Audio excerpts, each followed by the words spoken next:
August 8th, 2005, 8:00 a.m. A bank employee steps into the armored vault of the Banco Central branch in Fortaleza, Brazil. He notices a faint dusting of white powder on the floor. He looks down. There is a hole, not a crack, not a seam. A circular breach, roughly 70 centimeters wide, cut through 1.1 meters of steel-reinforced concrete. The hole looks up at him like an eye. The vault's motion sensors recorded nothing. The security cameras have no footage. The alarm never sounded. Inside the room, there are no broken doors, no shattered glass, no shell casings, just 5 empty containers and a floor-level wound in the most secure building in northeastern Brazil. Approximately $164 million, the equivalent of $71 million USD, is gone. 3.5 tons of paper currency vanished over a single weekend. How do you steal $70 million without triggering a single alarm? And why did it take 90 days for anyone to notice the ground was moving? Chapter 1. The Green Front. 3 months earlier, a commercial property on Rua 25 de Março, Fortaleza, is painted a bright tropical green. A white van parks outside. The signage reads, Grama Sintética, synthetic grass. A man who calls himself Paulo Sergio de Souza sets up the storefront. He is cheerful. He knows every neighbor by name within a week. He hands out branded baseball caps. He buys rounds at the local nightclub. He is, by every visible measure, exactly what he claims to be, a man who sells grass for a living. This is the part that sounds like fiction. The most sophisticated bank robbery in South American history is concealed behind a gardening business with a logo, a promotional strategy, and a van. Inside the property, behind the storefront, and past the sample rolls of artificial turf, something else is happening. A single shovel breaks the earth in a back room. The first of what will become more than 2,000 individual excavation trips begins quietly, unremarkably, in a city that is too loud and too busy to notice. The gang has chosen Fortaleza deliberately, a coastal capital, mid-construction on 3 different projects per city block, accustomed to the noise of industry and the sight of earth moving. They have also chosen their target with precision. The Banco Central's regional branch, one of 9 in the country, functioning like a Federal Reserve outpost, holding enormous volumes of currency awaiting recirculation or incineration. Not a retail bank, not a branch that cashes checks, a vault city. Over the following weeks, neighbors observe van loads of bagged soil leaving the property each morning. They assume it is landscaping work, garden contracts, the kind of dirty, low-margin labor that explains why the guys at Grama Sintética work such long hours. Nobody calls the police. Why would they? The man in the green building gave them all hats. How do you sustain a cover story for 90 days in a densely populated urban district? And who, exactly, is doing the engineering? Chapter 2. The Geometry of the Deep. His name is Marcos Rogério Machado de Moraes.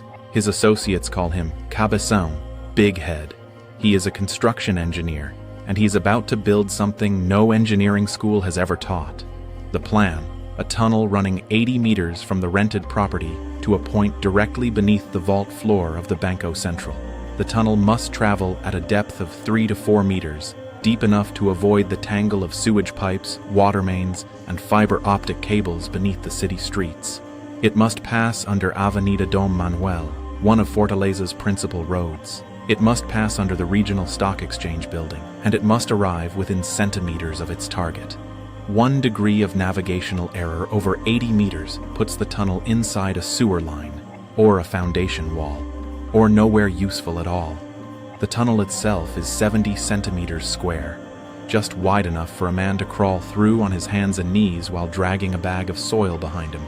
Inside this space, Cabeção installs a fully wired electric lighting system, a PVC ventilation pipe connected to an air conditioning unit in the rented house, an internal intercom, a set of improvised rail tracks and carts for moving excavated material. The air conditioning is not a luxury. 4 meters underground, with up to 7 men working in rotating shifts, the space becomes lethally hot within minutes. The AC keeps them alive. The wooden lining is not a comfort measure either. At that depth, the clay and sand soil of coastal Fortaleza exerts enormous lateral pressure. Cabazon uses approximately 900 wooden planks to line the tunnel walls and ceiling, effectively building a box culvert beneath a living city.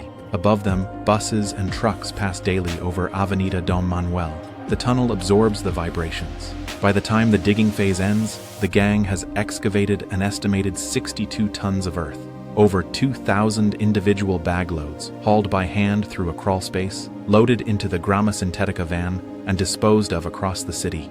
The surface above never sinks. The neighbors never hear the drilling. The van comes and goes like clockwork, 5 days a week, smelling faintly of dirt. What they find on the other end of the tunnel is a wall. 1.1 meters of steel-reinforced concrete sitting directly between them and $164 million. And when the weekend of August 5th finally arrives, how will a team of men breach it without making a sound the city can hear? Chapter 3. The Wall. Friday evening, August 5th, 2005. The Banco Central closes for the weekend. The last security personnel complete their rounds. The building goes quiet. Beneath it, the drill begins. The gang uses diamond-tipped drill heads, electric saws, and blowtorches. These are professional-grade tools, the kind used in industrial demolition. The concrete they are cutting through is 1.1 meters thick, reinforced with steel rebar. It is not a quick job. It is hours of sustained, suffocating work in a tunnel where the temperature is already fighting the air conditioning. They drill upward. The concrete dust falls into their faces. Inside the vault above, the motion sensors are silent. The security cameras capture nothing. No alarm sounds. What looks, from the outside, like a security failure is something more deliberate than that. Dusamar Neves Quiroz works for the Banco Central.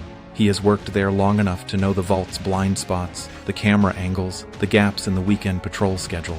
At some point before August, he provides the gang with detailed layout maps and a guide to the surveillance system's limitations. He is their inside man, and his cooperation transforms a difficult break-in into a guided tour. By the time the hole opens into the vault floor, the gang knows exactly where to step and exactly where not to go. What they find inside are 5 containers. Each is filled with $50 notes, used currency collected from local banks and awaiting inspection or incineration. These notes are often unnumbered at this stage of the audit cycle. There is no insurance on them. The bank considers them low risk. They are about to become someone else's problem. The vault has been breached without a single alarm. The men crawl up through the floor of one of Brazil's most secure financial institutions. And now, they have to figure out how to move 3.5 tons of paper currency through a 70-centimeter tunnel before the building opens on Monday morning. Can 3.5 tons of cash fit through a hole no wider than a dinner plate? And what does a criminal logistics operation that moves a fortune in 11 hours look like from the inside? Chapter 4. Ghost Money. 11 hours. That is how long it takes. The gang forms a human conveyor belt. Men in the vault load the notes into bags. The bags go into the rail carts. The carts travel 80 meters through the tunnel. On the other end, other men unload, stack, and transfer the cash into the waiting van. The process is relentless, mechanical. No one rests. The $50 notes are heavy. A single note weighs roughly 1 gram. $164 million in $50 bills means approximately 3.28 million individual notes. At roughly 1 gram each, the total mass exceeds 3 tons. Every kilogram has to be dragged by hand through a tunnel the size of a dryer drum. By Sunday morning, the vault is empty. The tunnel has done its job. The van leaves Fortaleza during daylight hours, blending into the city's weekend traffic. It carries the equivalent of $71 million USD. The side reads, Grama Sintetica, a synthetic grass company logo, a phone number for garden services. Before they leave the rented property for the last time, the gang takes a final precaution. They coat the entire workspace in burnt lime, a caustic white powder that degrades biological material on contact. DNA, fingerprints, traces of occupation built up over 90 days. It is methodical, professional, almost perfect. Almost. The federal police arrive at Rua 25 de Março on Monday afternoon. They find the tunnel, they find the lime, they find energy drink cans, juice cartons, cigarette butts, and they find something else, something small and plastic and entirely overlooked by a team that planned for everything except the mundane.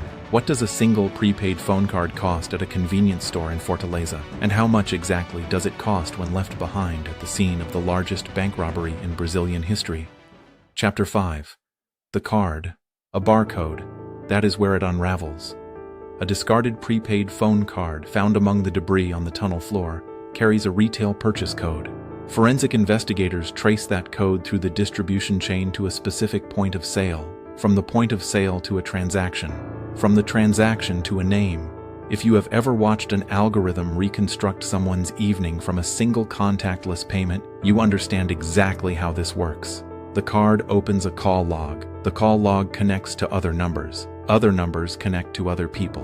By analyzing the network of communications, federal police map the organizational structure of a gang that believed it had operated in total silence. They identify at least 34 primary suspects within weeks of the discovery. The second break comes 2,500 kilometers away in Belo Horizonte. A tip about a large, suspicious cash purchase of vehicles leads police to a car carrier truck. On board, 11 brand new cars. Inside 3 of them, hidden in body panels and compartments, officers find $6 million in stolen Banco Central notes. The serial numbers match. The cars are connected to a man named Jose Charles Morais. He is arrested on the spot. The physical evidence is now irrefutable. Over the following months and years, 129 individuals are indicted. The operational leader, Antonio Jusivan, known as Alemão, is captured in 2007 and sentenced to 49 years. Ducimar Neves Queiroz, the insider, is arrested and convicted. The forensic team reconstructs the tunnel's engineering from the wooden planks and cart tracks still inside it. Cabeção, the engineer who built the whole thing, disappears. He remains at large for 12 years. But as the arrests accumulate, a different reckoning is already underway, one that the federal police cannot control and that no prison sentence can stop. Where does the money go when the men who stole it are being hunted by both law enforcement and the most dangerous criminal organization in Brazil? And what happens to a crew when the prize they fought for starts killing them one by one? Chapter 6. The Curse. October 2005. Luis Fernando Ribeiro, believed to be the operation's primary financier, is kidnapped in Fortaleza. A ransom of $1 million is paid. His body is found in a rural area shortly afterward. The money, it turns out, has attracted something worse than police. The Primeiro Comando de Capital, the PCC, Brazil's dominant criminal organization, becomes aware of the stolen funds almost immediately. So do corrupt elements within the police forces conducting the investigation. The cash that was supposed to represent freedom becomes a beacon, drawing violence from every direction. Gang members begin disappearing. Some are killed by rivals. Some are robbed by the very officers assigned to find them. The phrase "cursed money" enters circulation in Fortaleza with the speed and weight of a genuine belief. Of the $164,755 stolen that weekend, investigators officially recover less than $32 million, roughly 20%. The rest is theorized in 3 directions. Some believe it was laundered into cash-intensive small businesses, car washes, motels, parking lots, spread thin enough to be untraceable. Some investigators suspect that a portion of the seized cash during the raids was never officially logged. And some believe that caches are still buried in rural Ceará or São Paulo, hidden by men who went to prison before they could retrieve them. In 2023, Cabeção is finally captured. 18 years after the heist, the engineer who designed the tunnel that shook a nation's understanding of its own security is brought in. He is older. The city he dug beneath has changed. The tunnel itself was filled with concrete long ago. The Banco Central spent the years after the heist overhauling everything. Seismic sensors around vault perimeters, ground-penetrating radar surveys beneath branch buildings, digital CCTV with off-site redundancy, rigorous serial tracking of notes in circulation. Every reform, a direct answer to a specific failure from that weekend in August 2005. The tunnel in Fortaleza no longer exists, but its dimensions are still cited in security engineering manuals across South America. Somewhere between 120 million and 130 million, at current exchange rates worth considerably more, has never been officially accounted for. It is in walls, or in the ground, or in the hands of people who have learned to be very quiet about where it came from.